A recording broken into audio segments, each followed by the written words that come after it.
8 May.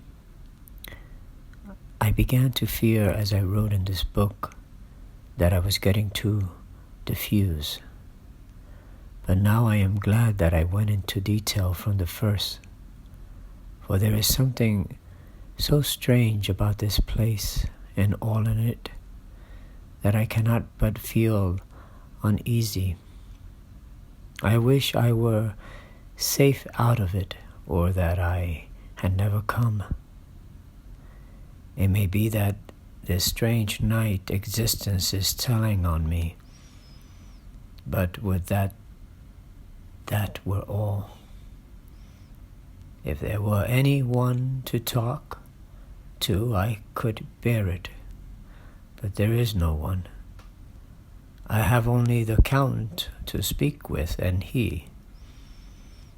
I fear I am myself the only living soul within the place.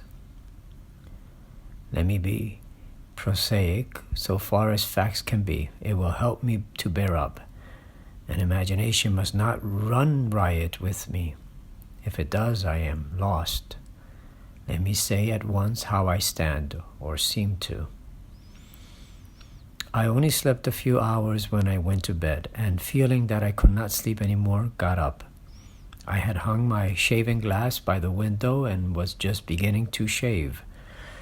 Suddenly I felt a hand on my shoulder and heard the Count's voice saying to me, "Good morning." I started, for it amazed me that I had not seen him since the reflection of the glass covered the whole room behind me.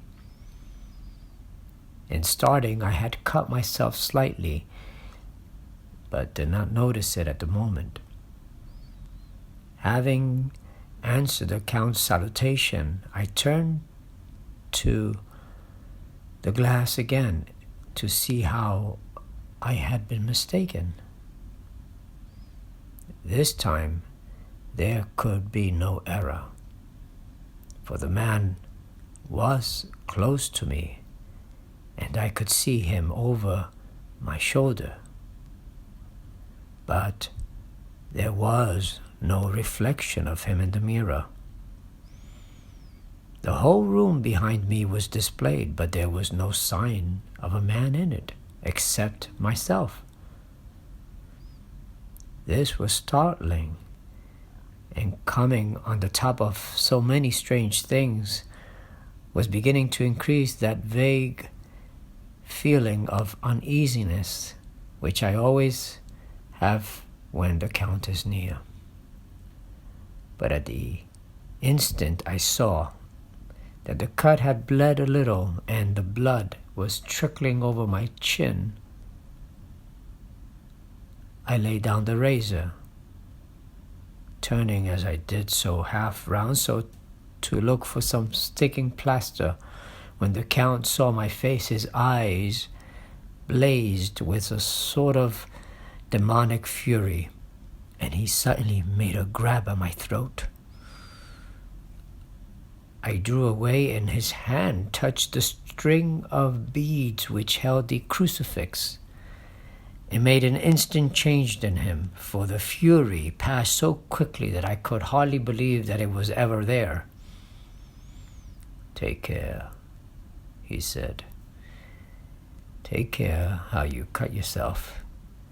It is most dangerous than you think in this country." Then seizing the shaving glass, he went on. "And this is the wretched thing that has done the mischief. It is a foul bauble of man's vanity. Away with it." And opening the heavy window with one wrench of his terrible hand, he flung out the glass, which was shattered into 1,000 pieces on the stones of the courtyard far below. Then he withdrew without a word. It is very annoying, for I do not see how I am to shave, unless in my watch case or the bottom of the shaving pot, which is fortunately of metal. When I went into the dining room, breakfast was prepared, but I could not find the Count anywhere, so I breakfasted alone. It is strange that as yet I have not seen the Count eat or drink. He must be a very peculiar man. After breakfast, I did a little exploring in the castle. I went out on the stairs and found the room looking towards the south. The view was magnificent, and from where I stood, there was every opportunity of seeing it. The castle is on the very edge of a terrible precipice. A stone falling from the window would fall 1,000 feet without touching anything.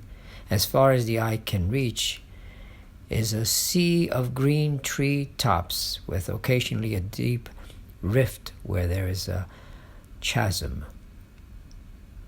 Here and there are silver threads where the rivers wind in deep gorges through the forest.